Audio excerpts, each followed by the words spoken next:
At exactly 3 o'clock in the morning, I heard a loud crash behind my house. I looked through the window and saw my son, Ethan, and his wife, Claire, carrying a heavy black bag toward their truck. Then I heard Ethan whisper, "Hurry, Dad must never find out." I froze, because they were talking about me, and what I discovered inside that old storage shed changed everything I believed about my own family. My name is Walter Hayes, and I had spent most of my life believing that family meant trust. After my wife passed away, my son Ethan became the person I depended on most. He was 32, hardworking, quiet, and usually respectful. His wife, Claire, was different. She was intelligent and confident, but there was always something about her that made me uncomfortable. She asked too many questions about my property, my savings, and especially the old storage shed behind my house. That shed had belonged to my father. I hadn't opened it in years. One evening, Ethan casually told me, "Dad, we're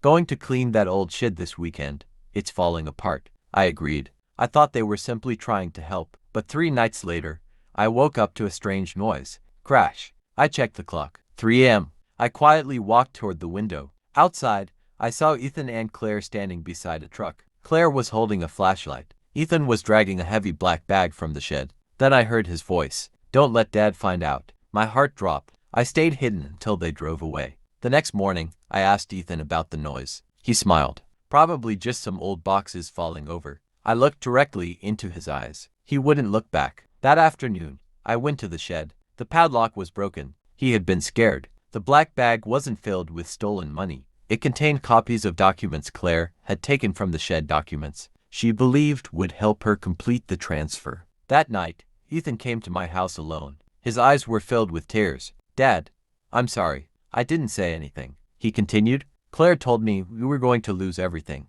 unless I helped her. She made me believe you were hiding money from us." I finally asked him one question. "Why didn't you just ask me?" He lowered his head. "Because I was ashamed. I could have destroyed him. I could have taken everything away. But instead, I told him something my own father had once told me. A mistake can be forgiven, but trust has to be rebuilt." Ethan and Claire eventually separated. The property was protected, and the forged documents were reported to the proper authorities. But the real lesson wasn't about money. It was about how quickly greed can turn family into strangers, and how sometimes the person standing beside you isn't protecting you. They're protecting a secret. Months later, Ethan helped me repair the old shed. As we replaced the broken door, he looked at me and said, "Dad, I almost lost the best thing I ever had." I looked at him and replied, "Money can be replaced, a house can be rebuilt, but once trust is broken, you may spend the rest of your life trying to earn it back." And that old shed, I never locked it again, not because I had nothing left to hide, but because I finally understood that secrets are often more dangerous than the truth.